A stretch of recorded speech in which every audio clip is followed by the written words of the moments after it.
Maybe.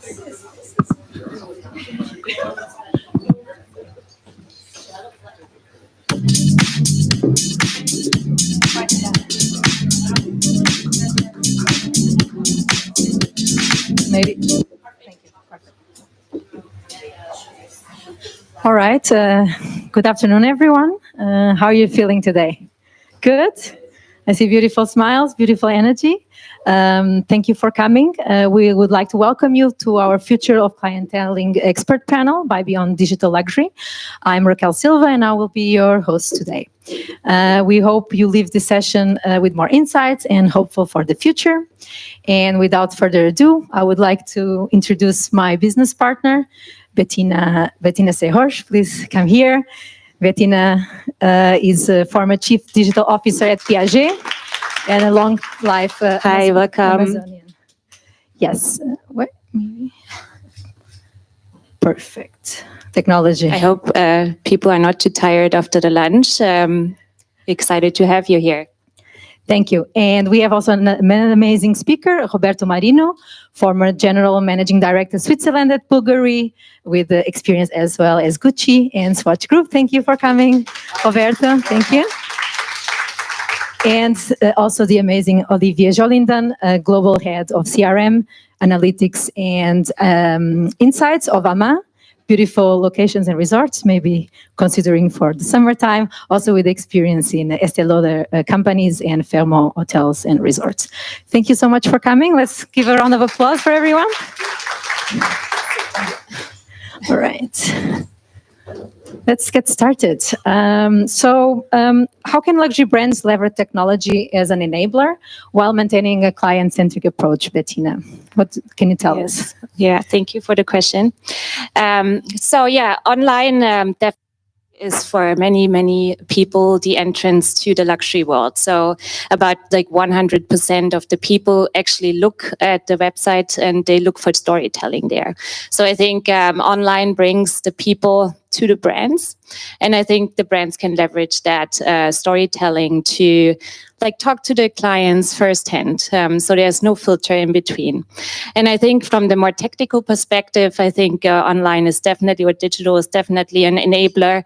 If it's about frictionless payments and also checkouts. And I think the people that are like already purchasing something, they don't want to have any friction there. So it's definitely helping the brands. And then of course, personalization, but I'm sure that someone else will go into it more in depth. So I will hand over to Roberto.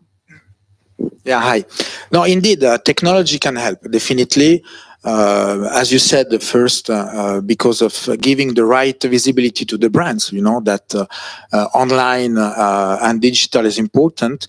And the first discovery phase, investigating brands, offer, values, and so on, is starting most of the time on the online. And digital can enhance this experience.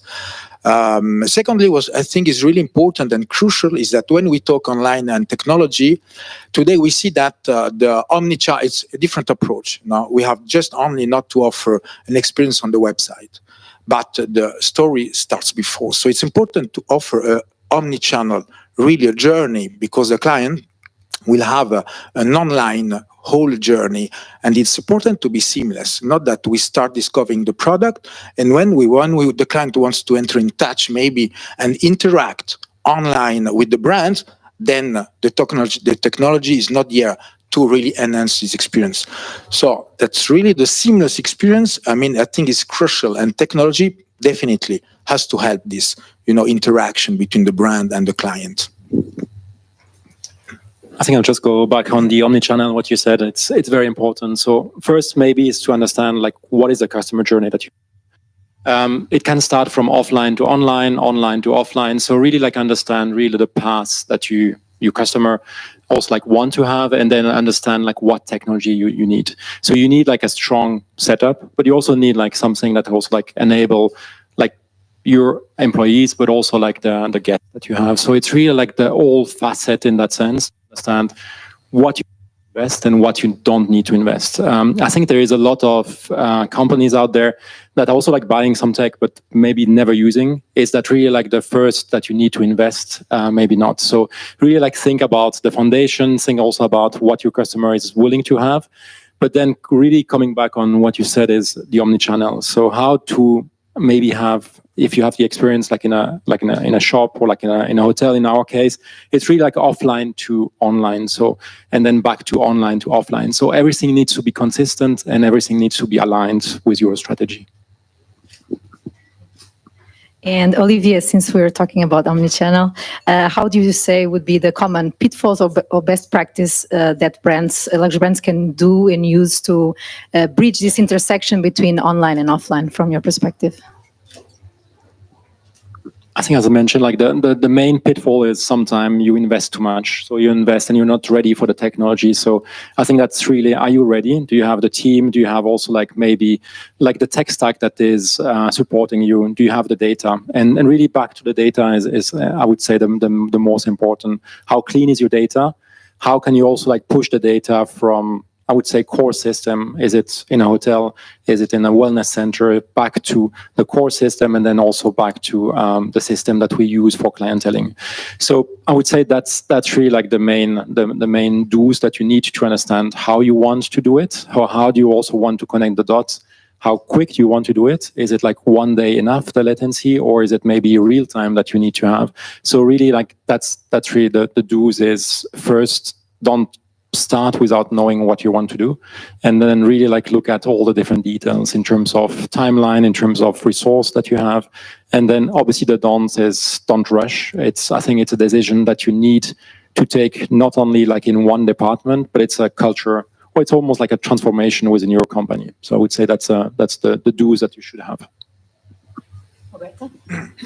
No, connecting the dots I think is key. Because online we can display, show, enhance the best products or services, tell the nicest, most wonderful story, and then at a certain point you want to enter a store or you get in touch with the company. And then there is a promise, there is a high expectations, clients have high expectations, and then what is the promise? Do the brand follows, and ensure the best selling ceremony, the best welcome, the best advices, the best storytelling, because clients more and more, they don't just buy a product or a service, no? They buy what's behind. They buy a dream, they buy an emotion, no? And because they want to tell their friends, their family, what did they buy? And just a watch or a jewel, of course, beautiful. But then how it is made, how it is crafted, what is the real story behind? And when we discover this online, and the pitfall is that, and we enter a store, we want to have the same quality of storytelling, even magnified. So one step more, I expect an extra mile when I enter the store. And sometimes it's not always the case. So for me, it's really crucial, and this is really a risk. Then there is connecting the dots and ensure the same expectations when we enter a store. And coming back with what you said is meaning that we start being ready to offer the best experience online, but being ready to offer the best experience in the stores as well. That's key. I would like to add, of course, data, I think, is a very big point for this. So there are two pathways, right, to enter a brand. It's like one is you enter offline or you enter online. And I think for the you enter online, I think there's very important that the experience is seamless. You come to the website, you're looking for some storytelling of a product, you know what you want, and you want to go to a boutique, but how do you find a boutique where this is in stock? So I think it's really important what also Roberto said, to connect the dots with the data, because you might be a new client, you might be a client with history. The people in the boutique should know who you are, and they should treat you like this, right? So imagine you are a customer who bought like 3 pieces already in the past. Like if you come to a boutique in Zurich, but you bought them in Geneva, they might not know you, but with the data data, it's actually changing. So as soon as the sales associate knows your name, they should know you bought already 2 pieces, you're a big fan, this is what you're looking for, what are your preferences, how can you match the style? And I think that's really something that is a big opportunity for these luxury brands and lifestyle brands, to really connect these dots of the data points and leverage the history that is in the data, to create a seamless and also elevated experience, especially for luxury brands. I think the clients are expecting an elevated experience more than what they have in a Sephora, more than what they have in a IKEA or something like this, where you already have like very good clienteling. For luxury brands, it should be even more important, right? To know what the client is looking for and to provide them the experience that they're expecting. Good, very good points, Bettina. Maybe you can tell us a little more about how does some luxury brands or groups also seem more proactive in approaching leap forward?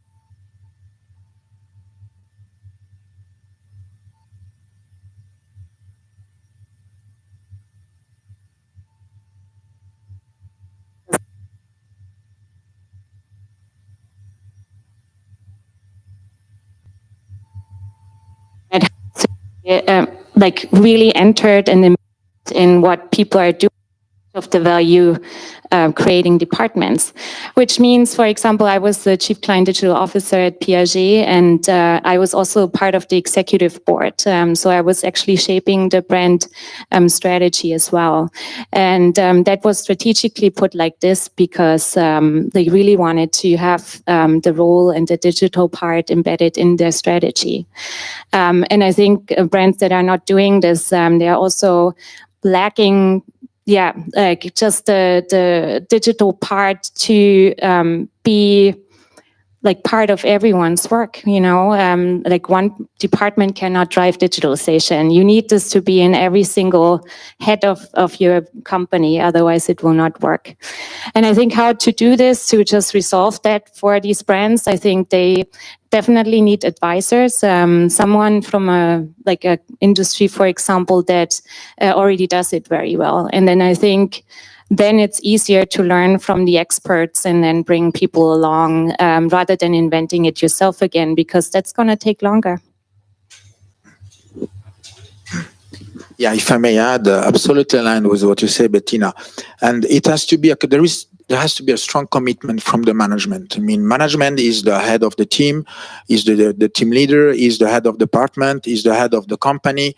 And if you're going to create and found your company in the luxury, it's important that you commit to that. Why? Because first of all, it's a strong investment in terms of money, because apps, softwares, and so on, it's money.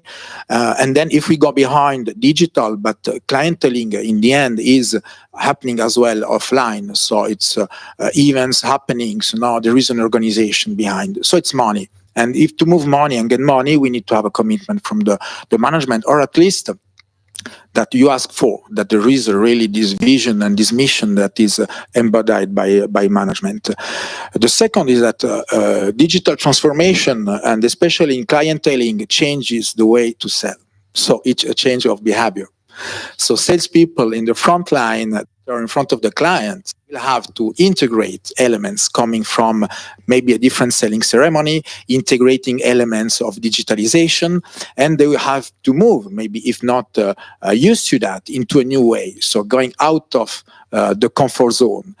And this is a change of culture. And when we talk about culture, getting out of comfort zone and embracing a new way to work, we need to have really in the vision of the company and really a cultural change. That's key. And I saw groups where it was strongly rooted in the habits, in the culture. My last group was LVMH, and there is, for example, from the group a workshop, R&D workshops, how to not digitally transitions, clienteling. It's really a strong commitment of the group and the top management. And maybe other groups where it's less, maybe underestimated the power of clienteling, and we would not be here today. Now talking about clienteling, it's key really to move and boost the business. But definitely, this is for me clear, really a commitment from the top range. maybe just to add on this, I read like an article today, and it was about that most of the chief data officer do not have like I would say the voice to the company. I don't have like the number in mind, but it was like a high number, like almost 80% or something like that. So I feel if you don't have this, and really back to what both of you said, is if you don't have this, I would say one person pushing for this, but then really like pushing to the top down to everyone. So I think that's the key to also like having training to understand that we want to change this for the company. So definitely that's from top to down, and then bottom to up. I would say that's clearly like what needs to be happening as well.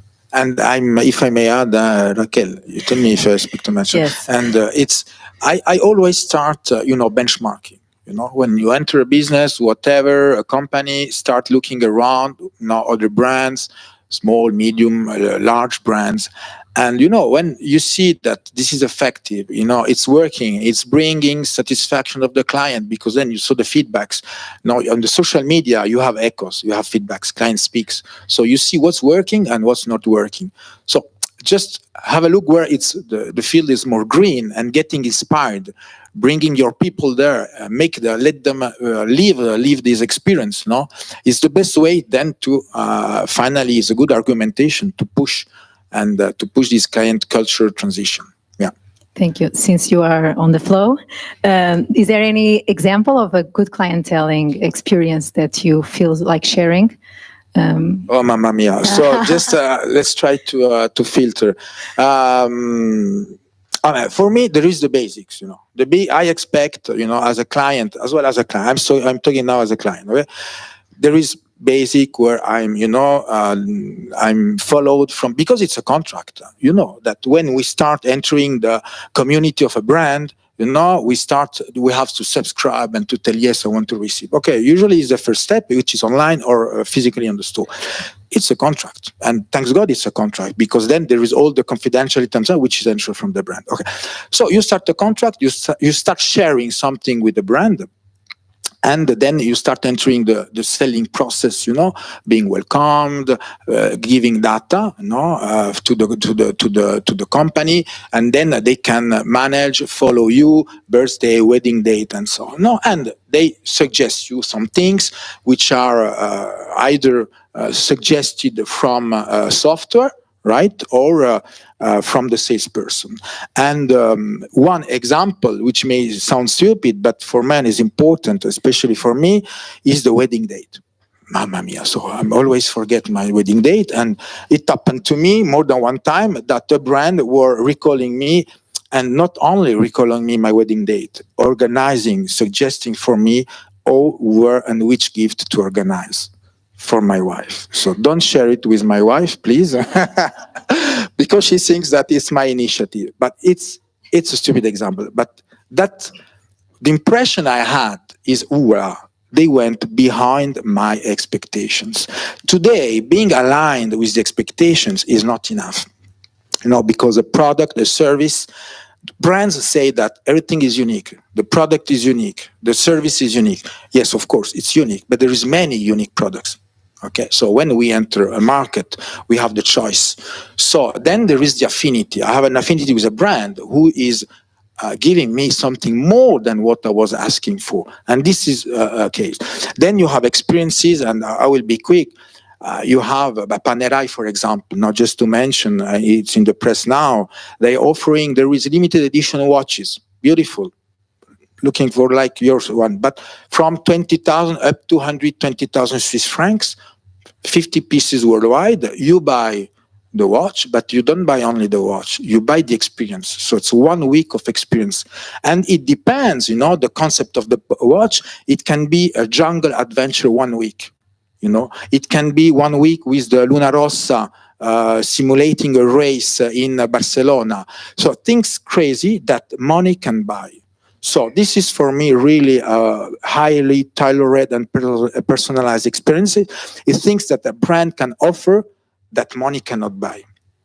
And for example, in Bulgaria as well, that we were opening the doors to workshops that are only there is master people restoring museums, antique museums pieces, and they had the workshop with a beautiful view on the Colosseum.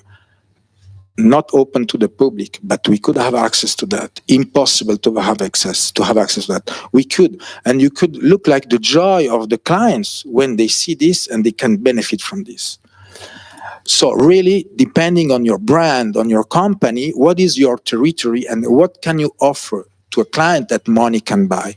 And my last example, then I will pass the microphone, is for me, the cherry on the cake is the ultimate experience that you can give. And I was sharing that with a friend of mine that I met 2 days ago. She had a fondue with a very high potential client in a very casual place, jeans and so on. It's a kind of, appointment with a friend.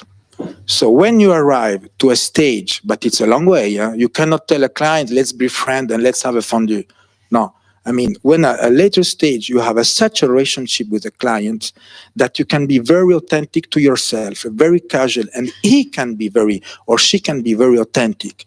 This is the ultimate stage. Then you have the trust, because the most important in clienteling is to get the trust from the person, and being yourself. So that's 3 examples. Yeah. Yeah, I mean, there's not a lot to add. I think from my perspective, I think there's some loyalty programs that work very well. So Roberto already touched in the more upper part of the funnel, but when it comes to community building, I think especially Gen Z, they are super valuing communities. And also being part of an ecosystem and having the feeling of belonging. So I think I was in luxury beauty in the US for a long time, running the luxury beauty department for Amazon, and we were competitors of Sephora, and Sephora actually did it really well. They brought the clients into their ecosystem with this point system. You can actually then get some personalized samples, some gifts, also from the birthday or something like this. You always get some incentives and some benefits to stay in the community. And also you can upgrade to a VIP, you get even better incentives. And I'm not saying that the point system works for every single industry or department or brand. I'm saying there are mechanisms that also what Roberto says, money cannot buy, offering experiences that you cannot get by putting down thousands of dollars. It's more about bringing the clients into your ecosystem and really also generating this feeling of belonging, which could be done, for example, when I was at Piaget, they offered a manufacturing visit. The manufacturer is in La Côte d'Oufé, and it's not easy to get there, and it's also not easy to get a visit behind the scenes. And I think that's something that is super valuable and people really appreciate. And I think that's also some clienteling that is more elevated. Yeah. Maybe just to add this, or first maybe a quick question to everyone. Do you know AMAN hotels? Yes. Okay. Great, because so often people don't know AMAN, and the reason why I'm asking is we have AMAN junkies. So we do have AMAN junkies, it's a self-proclaimed group, and obviously they are really passionate about the brands. We say we don't cultivate this, which is maybe not always the truth. We also try to give information, also try to, when they come on property, that they have this feeling. They also receive very, I would say, easy gift. So it's silent benefit that we're giving, and that's something that I really love it. It's t-shirt, normal t-shirt with the name AMAN Junkie on it. So it doesn't cost a lot of in terms of cost or any production, but people really want to have this. So it's really back to what Bettina, you said, is about this community, how to try to let them build a community, but also how to try to manage this community. So that's something that we are really putting a big effort. And then the other one, we do have a private membership club in New York. And I think that's more like in the traditional part. So you pay for this, but then you have like experience that are very curated. So we try to get all the data from you once you sign up, and then during the different touch points that we have.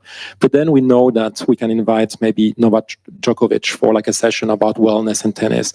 Or if you're like a wine lover, then we will fly someone from Burgundy, and then they will have like a wine pairing menu or something like this. So really like the same, like something that you could buy, but most of the experience is something you cannot like buy, and that's really like the idea behind of knowing the people, and then really like having something special for them because they love the brand, they want to invest time in the brand, and then also obviously at the end always have like a North Star KPI. I think that's the key is don't do an event because your competition is doing an event, but what is the return? What is also like your KPI and your North Star that you are trying to push? So I think that's the key, I would say, out of it. Yeah, I agree. Also, like with the credibility, if brands are offering some,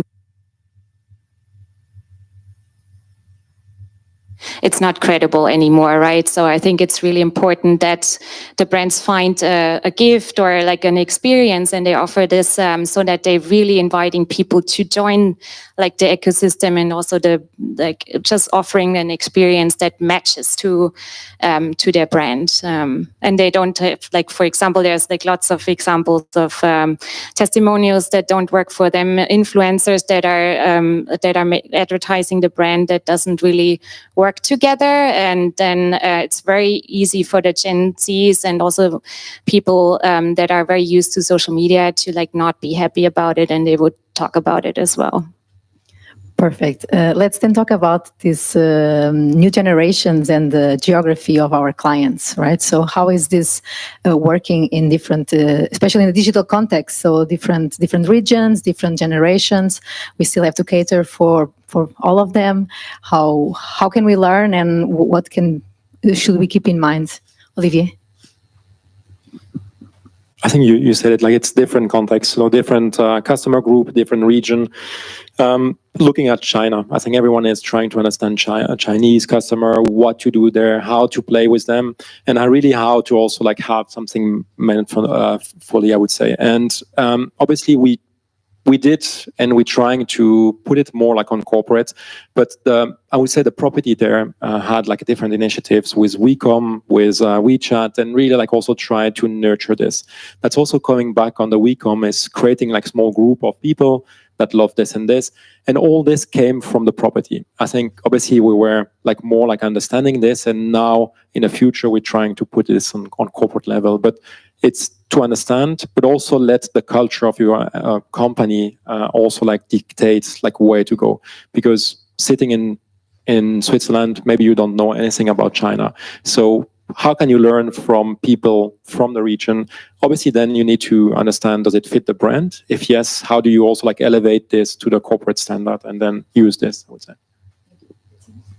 Yeah, so I mean, it's a good point. Also, like learning from the locals, for example. Like when I was tasked with a Chinese boost plan for Piaget, I was pulling in someone who really knew the market very well. So we had like two sponsors, myself and the general manager from China, to actually explain to me more in depth, like how does a Chinese client coming from mainland China shop luxury products?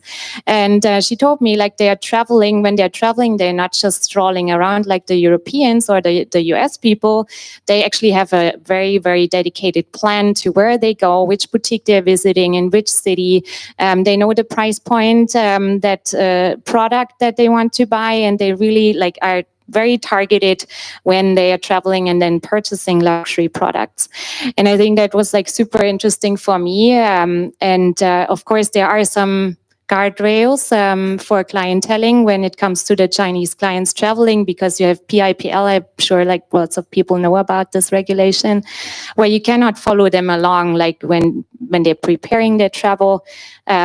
Like the Chinese team has to take care of it, because from outside you cannot really manage drawing them into your boutique. You don't know where they're going. When they're on the way, you don't have the data from the Chinese team, like what did they research, like what did they like ask the sales associates. So there is always this like regulation that limits a little bit the experience, but I think there's lots of ways to work around this. Like we came up with a plan at this point, also like to drive this more like seamless experience. And after the purchase, like when they back in mainland China, we actually offered an extended service, which is a warranty extension, so that we can bring them back to the boutique in China. So we have the full circle. So I think that's something that you need to know about the behavior of clients, that if you're not local, if you don't know Chinese, how they are behaving, how they're shopping your product, you might be lost because you're just like going, like you're starting from yourself or you're starting from a European client, and it might not be like what the Chinese clients are looking for.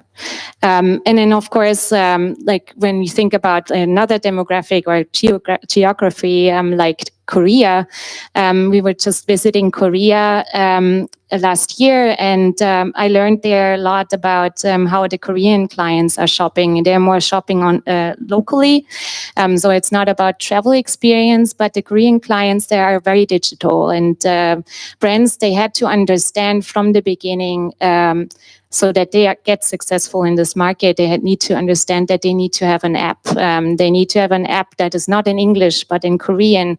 They need to offer the experience that the Koreans are expecting from their local apps as well, like when they go to Kakao and so on. So they really have that benchmark very high on the digital side, which is not very common when it comes to, like, for example, a European client. So I think it's a very local, like local requirements that these brands have to understand when they set up clienteling in the different markets. Yeah, you said it. I think it's important to know, if possible, with local people, giving feedback, because we can know from here what's happening there and how the different population do behave. It's important to know the purchase drivers from overall the segmentation of clients, because from areas to other areas, from age to different segment of age, the purchase drivers are different. So it's important to understand, is it for seeking social status? Is it for self-indulgence? Is it mainly for gifting? Those are really important areas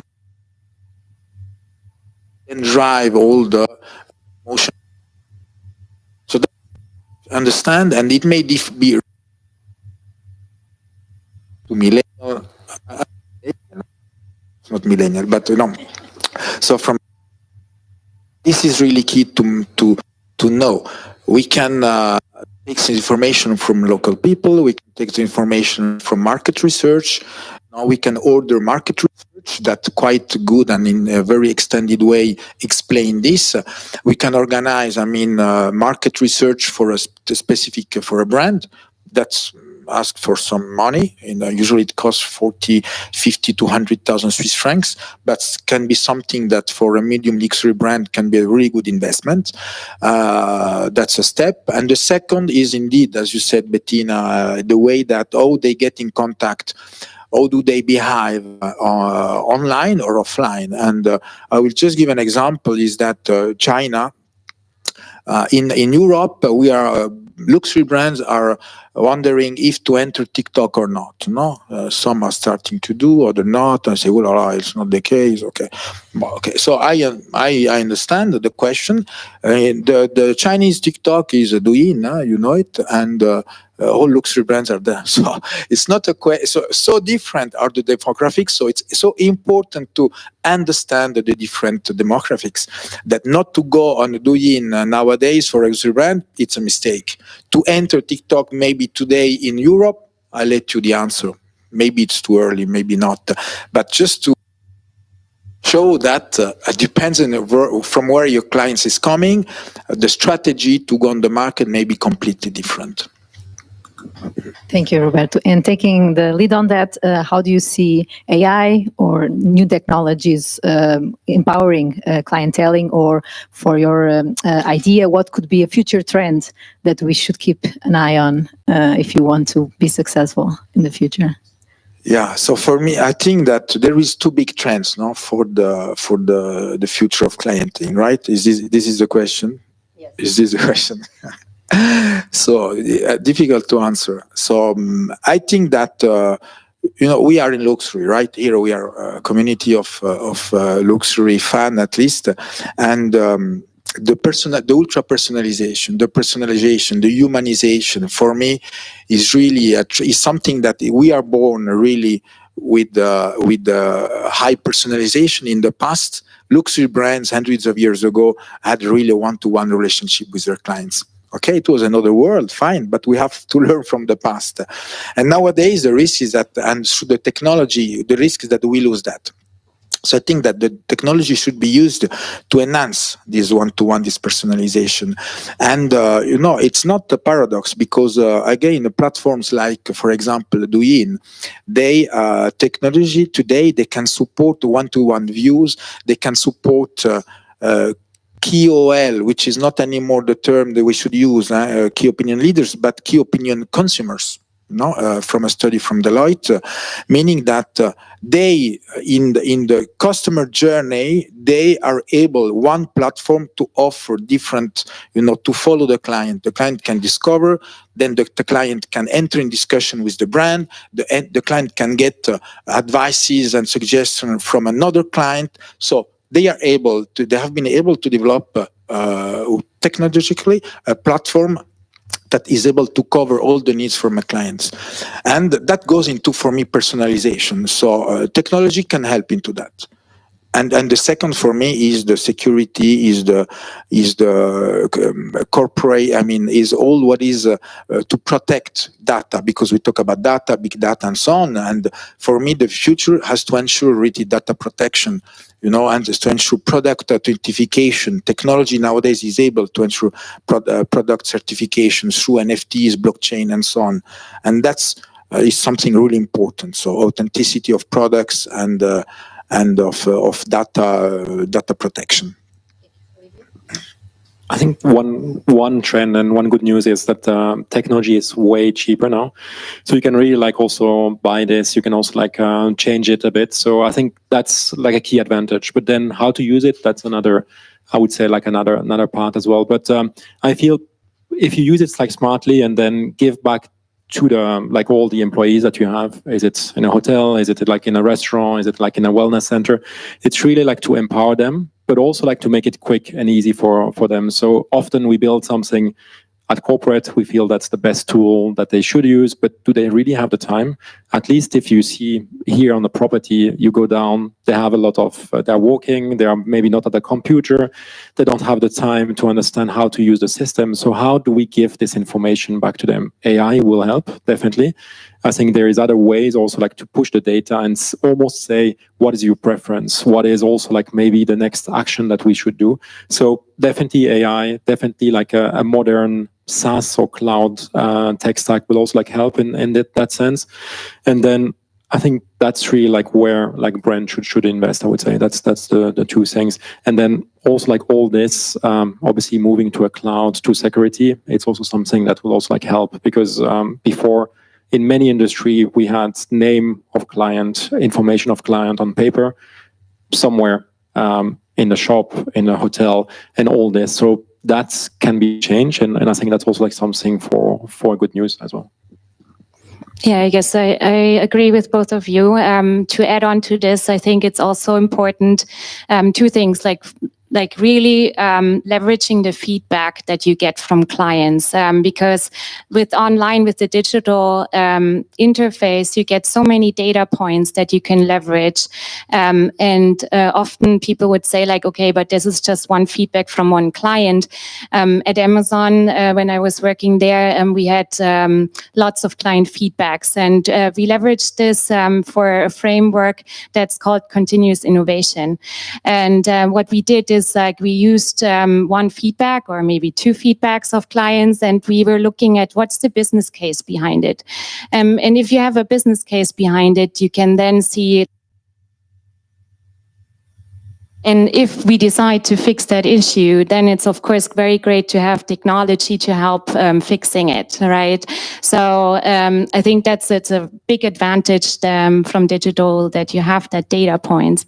And then on the other hand, to add on to this as well is we are talking a lot about D2C, but there's also the marketplace, right? So if you are in a marketplace like, for example, Amazon as luxury brand, you're not there, but or on some other platform, there's a way to advertise. So there's retail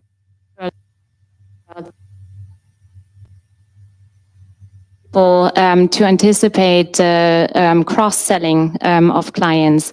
So learning from the data, like someone was, for example, shopping a specific category, then you might actually want to shop another category as well, or another brand. So you basically connect the dots between the data points. So you enable the cross-selling, and AI can help with like really identifying the group of people that you want to advertise your product to in a very efficient way. So you're not losing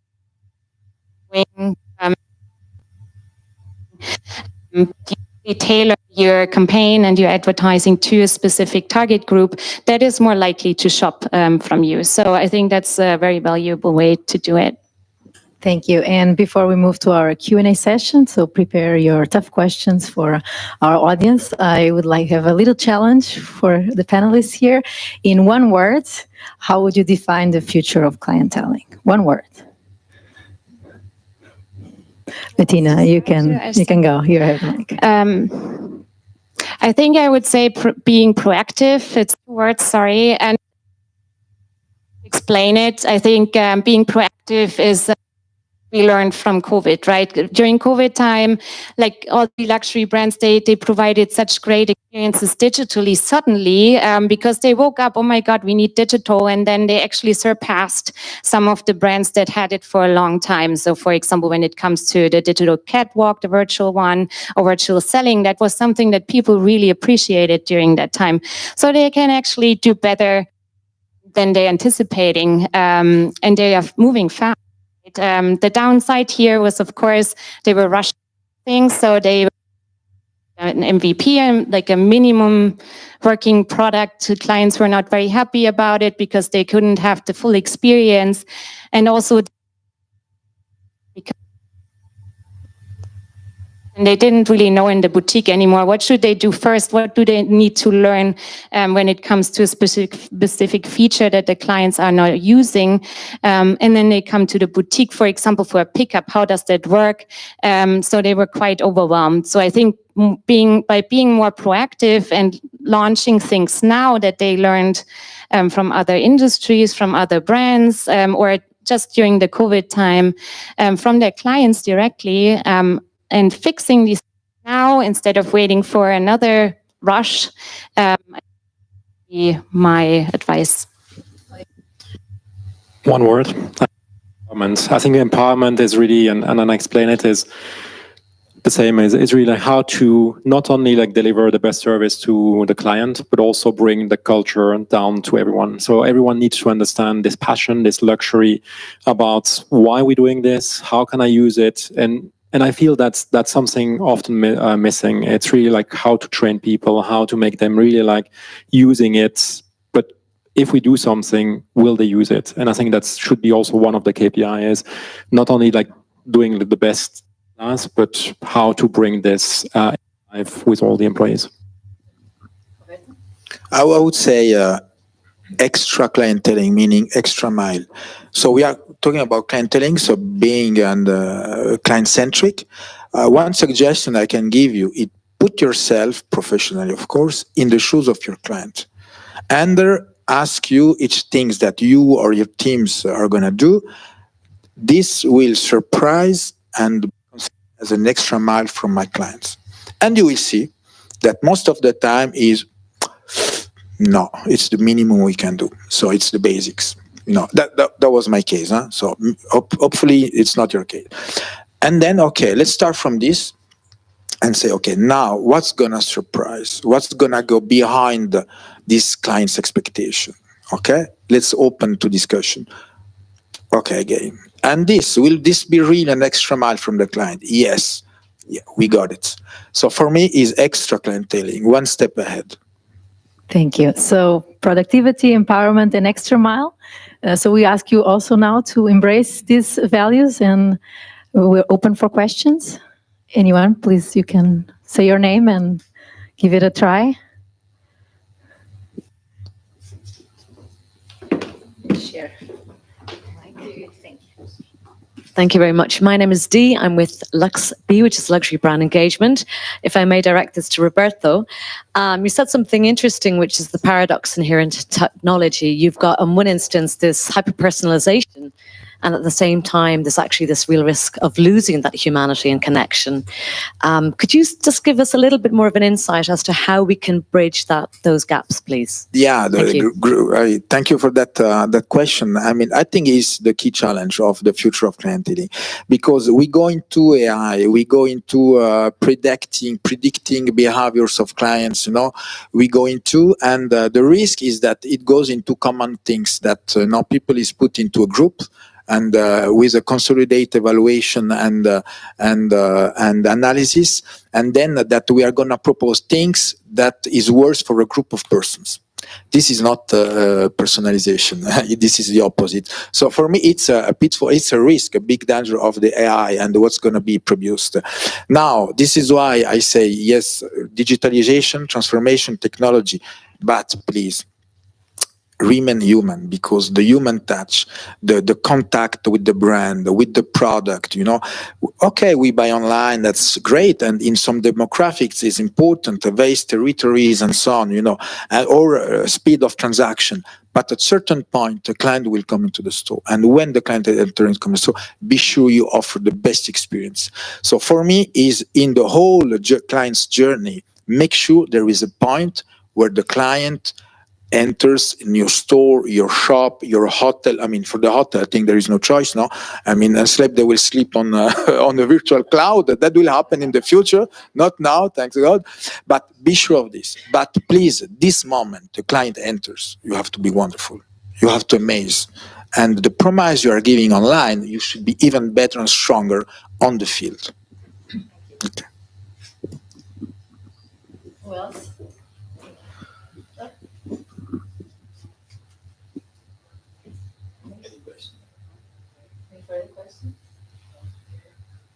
Yes, there is a question on the back. Sure, there will be a question from my next colleague as well. Yeah, sorry, that's not me. What do you think will be the next big thing in clienteling, or the next revolution in clienteling?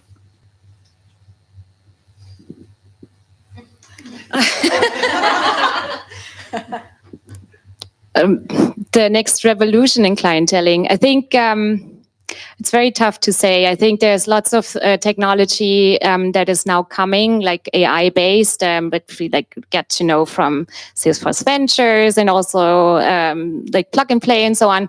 They're bringing all these startups from Silicon Valley that are offering amazing features. So I was in touch last year with a startup there, for example, helping with the digital chat, really a sophisticated way of conversationally getting in touch with the brand on the website so they can go back and forth. And they don't really feel like this is a machine. They feel like this is another person talking to them.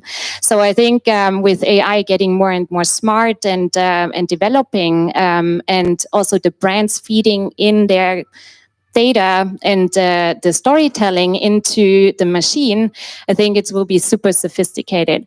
Of course, there are some questions that a machine cannot handle. If it's for example, when is the boutique open tomorrow, and which boutique is the closest one? I think it's nice to have a machine saying in a conversational way, "Oh, it's nice to meet you. I know you are based in Texas, Dallas. The next boutique is there, and tomorrow you can go there at what time," right? Instead of having just a very impersonal message. And for other questions, of course, you still need a human that goes back and forth with the client. But I think that's one example where I see AI being a good interface to the client, which is actually the most trickiest part of using technology from my perspective.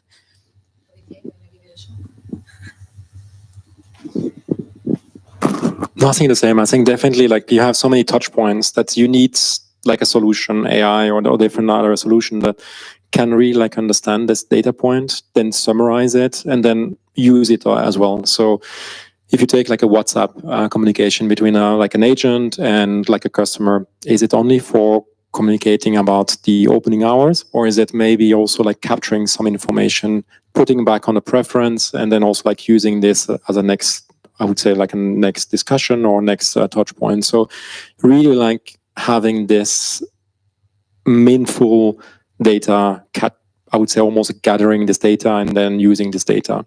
And then maybe also like the next big thing is, are we sure that we're already at this stage? I think also like going back to basic maybe, do we really have all in place clienteling, the best in class? Do we also, what Roberto was saying is, what is the extra mile? Like, what do we want to do? And sometimes it's nice and fancy to buy a system, to have like a nice app or whatever it is. But do we have this experience that everyone is looking for?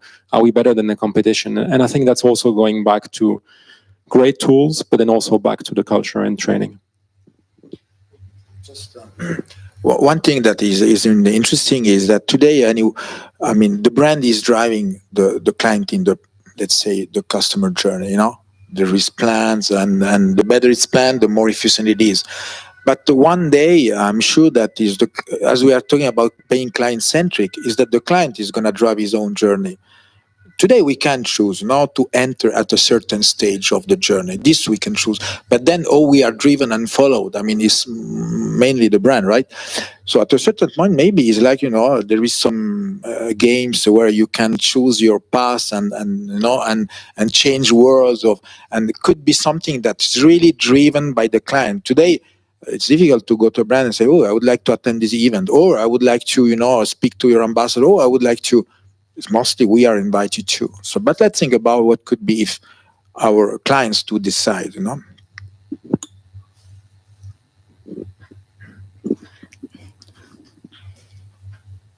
You'll come fast. Don't be shy. Very good. Thank you. Thank you very much. A lot of information. I wrote down several points for myself. That's AI tools, which are, from my experience of a startup, quite expensive, expensive. And there are so many that it is so damn difficult to find the one that is supposed to work for me. Then the market entry. I can easily spend 50 to 100,000 Swiss francs to know what my customers want this product or not, which is for a startup usually quite a lot of money. Try to get it. So what would be your advice or your suggestion? Somebody comes on the market and thinks, okay, we have lots of cases. We talk to people, we do interviews and everything.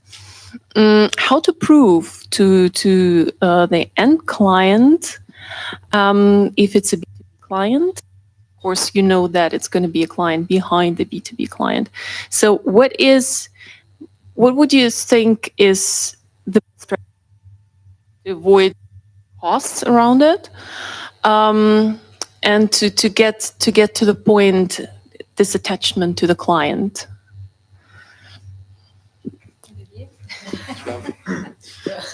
Well, I think you said it, like it's the attachment of the brand. So how to create emotion, and it's all back to emotion. Is, do you have the product? Do you have a service? How have something? The product, I think also like it's really like to tie this emotion. Is it online, offline? Is it both? How to make this that people really think that's the best product in markets, that they really tie. And there's different ways to do it, but I think that's really like about this. I would say like make it. That's the first goal. That's really like the first goal to have this, and then obviously you can understand your customer group. Then you can also say what solution you need. But the first step is really how to, and how will you also like achieve this bond to your brand. Yes, what is your unique selling proposal? No, what is your positioning, and then how to explain it, how to let's say promote it, and then there is different channels according to the means and the resources and the globally or not or specific regions. No, there is a plan to deploy it. Then is the commercial network. No, again to evaluate the commercial network. Is it B2B? Is to the end clients? Is there distributors that may help to distribute? And then is what kind of experience, if you have stores or anyway it's a product is distributed from platforms, no physical or online, what is the experience that I want to give to my client? So I think is the first step is really this, for sure you did it, this strategical and vision and plan, and then is how to deploy it according to the means I have. And is one of my first boss in my career, he was learning by doing. You do, you try as best as you can, and if you fail, you will learn twice. First, that you have failed. Second, how to do better. And if you do it good and successful the first time, well done. Go to the next failure, and then you will fail again. And so on. It's a key learning. But I think that, as you said, Olivier, the strategy in the beginning to have a vision, what is my mission, my unique selling proposal, and how I deploy that from a brand perspective, communication perspective, commercial network perspective, and the experience that I want to deploy. And then you go step by step and you deep dive. There is people that can advise you, then there is partners that can deploy that, and step by step, I'm sure you're going to be successful.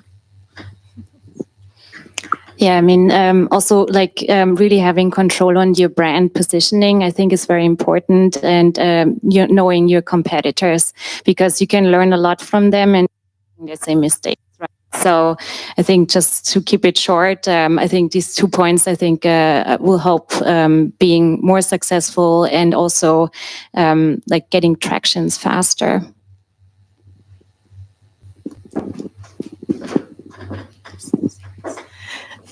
Last call, last mile. Anyone? Yes. Thank you. Thanks a lot. Hello. I would like to circle back to what Olivier said about empowerment and the back to basics. I work in strategy consulting, and I help clients implement clienteling apps and clienteling culture. And I was very interested in the idea that yes, you need to implement it and to create a culture around it and to empower your client advisors. So maybe, do you have any best practice in doing that, maybe at AMAN or elsewhere? Yeah, that's basically my question. Maybe just best practice, because we are like in the middle of this transformation. So it's really from the top. What we all said is it's the top needs to breathe it, and then really like having every stakeholders in the company. So I think that's one of the best practice, but I don't know if other peers. Yeah, so best practices, not sure, but I know from a brand who actually did that exercise of profiling their brand. So really coming up with the, let's say, 9 stories that we want the people to talk about when they talk about the brand and the product. So we categorized the stories into 3 different categories, and we came up with anecdotes that would really tie to the storyline. You know, let's say Piaget, Yves Piaget being in the limelight because he was always at the Côte d'Azur with Salvador Dali and Andy Warhol hanging out, and they were designing these amazing jewelry pieces there in the lifestyle with Sophia Loren and so on, like a very sexy story that we actually put on paper in this profile with like the 9 different anecdotes, and then we were using this to like also transport the message to our like sales associates, and we were training them on these anecdotes, and they were all like sharing the same stories around this brand, which helped the client to recognize, okay, this is Piaget, because I know these stories about it. And then they were talking among each other about these stories, which really helped to the brand to get an identity. And that was super powerful. I think that there has been, it's like a receipt. So you need to provide the ingredients to your teams, to the sales force, with a precise selling ceremony. And this is important. Then the way, and all the ingredients, as good as and tasteful as they are. You were mentioning, dreaming and so on. And this is the HQ corporate role, to nourish and give us super palette of ingredients. Then it's up to training the people. Okay, so the people are getting all this information, they have to digest, and they have to express as much as possible and as good as possible. Then it's up to their profile. Are they able just to rely on and tell a story, or they can bring much more emotion into that story? And that's the profile of the people. But those people you will have to hire. So that's why, again, back to management, and and it involves the different departments of the company. And then you have not to control, because it's not a question of controlling, but getting feedback. Okay, you have a selling ceremony and you have touch points where you have KPIs, and you decide where are the main important KPIs. And then you get the KPIs, and it can be mystery shoppings, and then you get result. It can be voice of the client, where at a certain stage, at a certain milestones, you ask feedback to the client. It can be a consolidation of analysis of the feedback on social media that you get, and then you analyze the feedbacks. And from those feedbacks, if you are on track, where are the gaps, what you would like to improve. And you have a guidance. But first of all, I agree with you. There has to be a mission. What is, and back to your, initial questions, you're a startup. What is the experience, and what is clienteling to me? Which emotion I want to give? That's important to raise these elements at the beginning. I hope we answered partially to your question. You are not happy about the answers or the questions? I am. I'm joking. Thank you. We will be around, so please feel free to come to talk with us, say hello. We want to appreciate and thank you so much for coming. We live with these values and keywords: proactivity, empowerment, and extra mile. So let's keep rocking and enjoy your afternoon. And thank you so much for coming. Thank you.